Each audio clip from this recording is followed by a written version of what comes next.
नमस्कार दोस्तों, स्वागत है आप सभी का आराध्या क्लासेस में। और मैं साइकोलॉजी एक्सपर्ट लोकेश कुमार आपका हार्दिक स्वागत करता हूं, अभिनंदन करता हूं। दोस्तों, जैसा कि अभी आप सब लोगों को पता है कि पूरा विश्व कोरोना जैसी महामारी से ग्रसित है और ऐसे विकट समय में सभी शिक्षण संस्थान बाधित है, आपकी पढ़ाई बाधित है, आपकी जो एजुकेशन चल रही है, जो आप सीख रहे हैं उसमें काफ़ी कुछ आपको लॉस भी हुआ है। और आपकी बेहद मांग रही है कि सर हमारी क्लासें सुचारू रूप से चलती रहें, हमारी स्टडी में किसी प्रकार की कोई समस्याएं नहीं आए, तो आप हमें ऑनलाइन क्लासेस दें।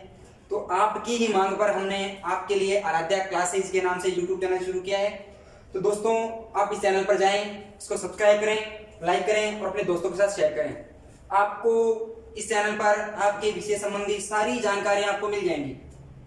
और दोस्तों, हम टॉपिक पर पहुंचते हैं, आपका समय ज़्यादा खराब नहीं करेंगे।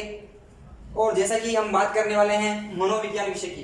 तो दोस्तों, मनोविज्ञान विषय आपने खूब पढ़ा है, लेकिन खूब पढ़ने के बावजूद भी आपकी बहुत सारी समस्याएं मेरे सामने आती हैं। आप कहते हैं कि सर पढ़ते समय तो हमें समझ में आ जाता है, लेकिन बाद में सर हम बहुत जल्दी भूल जाते हैं। लेकिन दोस्तों, मैं आप लोगों को बता दूं कि हम आज जो पढ़ेंगे उसको पढ़ने के बाद आप खुद कहेंगे कि सर ये हमें एक ऐसे लाइफ टाइम तक याद हो गया है, इसको हम कभी भूलते ही नहीं है। रात को सपने भी आपको इसी के आएंगे। अर्थात कहने का मतलब ये है कि आपको ऐसे सरलतम तरीके से पढ़ाया जाएगा जिसके कारण आपको इंटरेस्ट आपके अंदर क्रिएट होगा, आपकी पढ़ने में रुचि होगी और आपको बहुत ही आनंद आएगा, समझ में आएगा और आपको काफी लंबे समय तक आपके एग्जाम में आपकी हेल्प भी करेगा ये। और दोस्तों, आप लोगों को पता है कि सरकार ने तो सितंबर के महीने में रीट परीक्षा की तिथि भी घोषित की हुई है और ऐसे समय में आपकी पढ़ाई भी बाधित है। तो दोस्तों, जैसा कि आपको पता है कि सरकार ने अपने रीट एग्जाम की तिथि 2 अगस्त 2020 निश्चित की थी और कोरोना महामारी की वजह से इसकी तिथि को बढ़ा करके आपके शिक्षा मंत्री जी गोविंद सिंह डोटासरा जी ने इसको सितंबर माह में करवाने का ऐलान किया। लेकिन जो मौजूदा हालात हैं इनको देखकर लगता नहीं है कि ये शायद एग्जाम वर्ष 2020 में हो भी पाएगा। लेकिन दोस्तों, सरकार को हम आगे जाकर दोष नहीं दे सकते हैं, हम सरकार के पास ज्ञापन नहीं दे सकते हैं कि साहब हमारी एग्जाम तिथि को बढ़ाया जाए, क्योंकि सरकार ने हमें पहले ही खूब समय दे दिया है। और हम कल को ये भी नहीं कह सकते कि साहब हमारे पास समय नहीं है। अभी आपके पास काफी अच्छा समय है तैयारी करने का, या आप इस समय का सदुपयोग करें और आपकी सेवा के लिए हम सदैव आपके लिए तत्पर रहेंगे। तो दोस्तों, समय ज्यादा खराब ना करते हुए हम टॉपिक पे पहुंचते हैं और बात करते हैं मनोविज्ञान की। तो दोस्तों, ये जो आपको छोटा सा शब्द दिख रहा है PSYCHOLOGY, साइकोलॉजी शब्द, जिसको हिंदी में हम कहते हैं मनोविज्ञान। जिसको हिंदी में क्या कहते हैं? मनोविज्ञान। दोस्तों, आपके एग्जाम में बहुत ही सिंपल सा प्रश्न पूछा जाता है, बहुत ही आसान। लेकिन ये आसान पेपर देने के बाद लगता है, पेपर देते समय ये बहुत हार्ड लगता है। कैसे? मैं बता देता हूं आपको। आपके एग्जाम में पूछा गया साइकोलॉजी शब्द कौन सी भाषा का है, और मुझे पता है अब आपके मन में भी एक सवाल उठ रहा होगा कि सर कितना आसान सवाल पूछ रहे हैं, ये तो लैटिन भाषा का है। दोस्तों, मैं आप लोगों को बता दूं कि ये कौन से एंगल से आपको लैटिन भाषा का लग रहा है। अरे दोस्तों, ये तो अंग्रेजी भाषा का है। कौन सी भाषा का है? अंग्रेजी भाषा का है। तो बताओ लैटिन कहां से हुआ? अगर आपसे ये प्रश्न पूछा जाता कि इस साइकोलॉजी शब्द की उत्पत्ति कौन सी भाषा से हुई है, तो आपका आंसर क्या होता? लैटिन होता। लेकिन ये साइकोलॉजी शब्द कौन सी भाषा का है? अंग्रेजी भाषा का। और बात करते हैं लैटिन भाषा की, तो देखिए इस साइकोलॉजी शब्द की उत्पत्ति लैटिन भाषा के 2 शब्दों से। कितने शब्दों से? 2 शब्दों से। और वो 2 शब्द कौन कौन से हैं? 2 शब्द हैं साइकी प्लस लोगस। साइकी प्लस लोगस, ये 2 लैटिन भाषा के शब्द हैं जिनसे साइकोलॉजी शब्द की उत्पत्ति मानी जाती है। और इस साइकी शब्द का अर्थ होता है आत्मा और लोगस शब्द का अर्थ होता है अध्ययन करना। क्या होता है? अध्ययन करना। अर्थात साइकोलॉजी शब्द की उत्पत्ति लैटिन भाषा के इन 2 शब्दों से साइकी और लोगस से मानी जाती है, जिसका अर्थ होता है आत्मा का अध्ययन करना। लेकिन दोस्तों, आज एक बहुत ही नई चीज आपको मैं बताने वाला हूं, जो आपको शायद आपकी बुक्स वगैरह में भी आज तक कहीं नहीं मिलेगी। और अगर आपसे जो नया क्वेश्चन पूछा जा सकता है वो ये है कि साइकी प्लस लोगस से इस साइकोलॉजी शब्द की उत्पत्ति मानने वाला मनोवैज्ञानिक कौन है? दोस्तों अब आप भी सोच रहे होंगे कि आज ये शब्द हमें पहली बार सुनने को मिला है, ऐसा वर्ड, ऐसा क्वेश्चन तो हमारे सामने कभी आया ही नहीं। दोस्तों मैं आपको बता दूं कि साइकी और लोगोस से इस साइकोलॉजी शब्द की उत्पत्ति मानने वाला जो मनोवैज्ञानिक है उसका नाम है गैरेट। कौन है? गैरेट। आगे बात करते हैं। दोस्तों जैसा कि आप जानते हैं कि मनोविज्ञान हमारे सामने आज एक बहुत बड़ा अपना रूप लिए हुए है, लेकिन आखिरकार इसकी शुरुआत हुई कब से, हम इसको जानने कब से लगे हैं? तो देखिए हम बात करते हैं मनोविज्ञान के आधुनिक स्वरूप की, लेकिन ये आधुनिक स्वरूप हमारे सामने आया तो आया कैसे? तो देखिए मनोविज्ञान 16वीं सदी से पहले भी हमारे सामने था। मनोविज्ञान 16वीं सदी से पहले भी हमारे सामने था, लेकिन 16वीं सदी में इसका एक स्वतंत्र रूप निकल करके हमारे सामने आया। अर्थात 16वीं सदी से पहले मनोविज्ञान था, लेकिन बस अपना खुद का एक स्वतंत्र अलग रूप लिए हुए नहीं था। और बात कर लेते हैं साहब 16वीं सदी से पहले जो मनोविज्ञान था, आखिरकार साहब इस शब्द का प्रयोग करने के लिए आ कौन गया? किसने शब्द को जन्म दिया? किसने इसके जन्मदाता के रूप में इसकी बात बताई? ऐसा मानने वाला सबसे पहला आ कौन गया?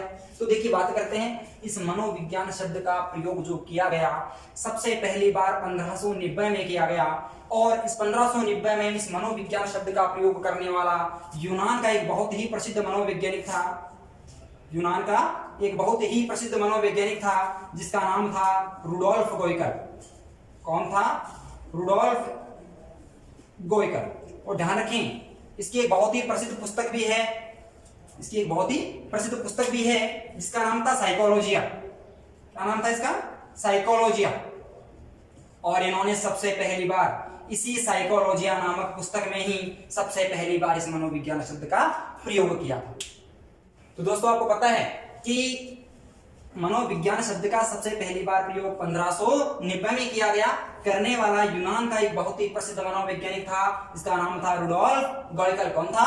रुडोल्फ गोइकल। और इनकी पुस्तक का नाम क्या था? साइकोलॉजिया। ध्यान रखिए दोस्तों इसी साइकोलॉजिया नामक पुस्तक में ही सबसे पहली बार इस मनोविज्ञान शब्द का प्रयोग किया गया था। और दोस्तों इसके साथ ही आज एक नई बात और बता देता हूं मैं आपको, जो शायद आपको किताबों में भी बड़ी मुश्किल से ही मिलती है या फिर मिली ही नहीं होगी। अगर आपसे ये पूछ लिया जाए कि 1590 में साइकोलॉजी शब्द का सबसे पहली बार इस मनोविज्ञान शब्द का जो प्रयोग किया रुडोल्फ गोइकल ने, ऐसी सबसे पहली बार इस बात को बताने वाला मनोवैज्ञानिक कौन था? तो ध्यान रखिए दोस्तों ऐसा सबसे पहली बार बताने वाला मनोवैज्ञानिक था केलर। कौन था? केलर। केलर ने ही सबसे पहली बार इस बात का जिक्र किया था कि मनोविज्ञान शब्द का सबसे पहली बार प्रयोग किसने किया है? रुडोल्फ गोइकल ने किया है। तो दोस्तों इसके बाद हम बात करते हैं, ये कब की बात है? 16वीं सदी की, जिसके बारे में हमारे सामने मनोविज्ञान की स्थितियां सामने आए। तो देखिए लेकिन 16वीं सदी से पहले की कुछ बात करें तो बात करते हैं। तो देखिए 16वीं सदी से पहले क्या मनोविज्ञान नहीं था क्या? तो दोस्तों 16वीं सदी से पहले भी मनोविज्ञान तो था, बस फर्क केवल इतना था कि वो आज के वर्तमान की तरह अपना खुद का अलग रूप लिए हुए नहीं था। अर्थात 16वीं सदी से पहले वही मनोविज्ञान था, फिर वो आखिरकार था क्या? तो ध्यान रखें 16वीं सदी से पहले मनोविज्ञान दर्शन शास्त्र की शाखा के रूप में जाना जाता था। किसकी शाखा के रूप में? दर्शन शास्त्र की शाखा के रूप में। दर्शन शास्त्र जानते हैं आप लोग, फिलोसॉफी जिसको अपन कहते हैं। तो 16वीं सदी से पहले मनोविज्ञान दर्शन शास्त्र की शाखा के रूप में जाना जाता था, जिसका अर्थ जो अपन लेते थे वो क्या लेते थे? मनोदर्शन।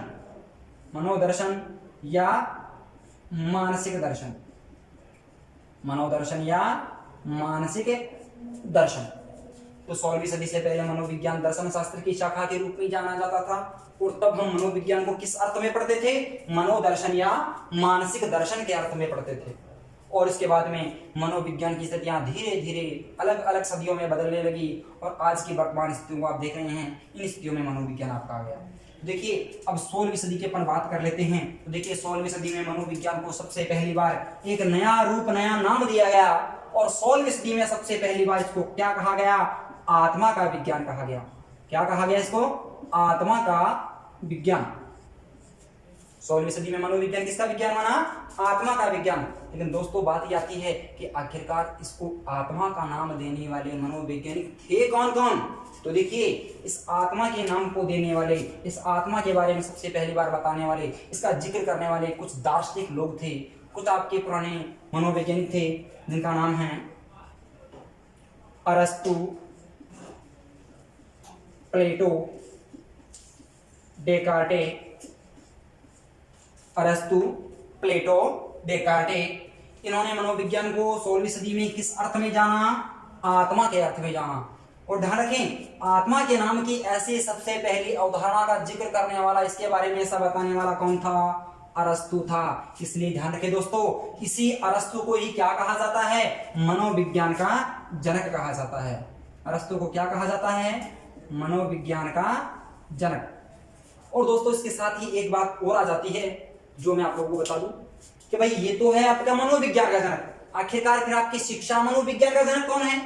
तो दोस्तों इसके साथ साथ आपको एक बात और ध्यान में रहनी चाहिए कि मनोविज्ञान का जनक तो है आपका अरस्तु, जबकि बात आ जाती है शिक्षा मनोविज्ञान का जनक कौन है?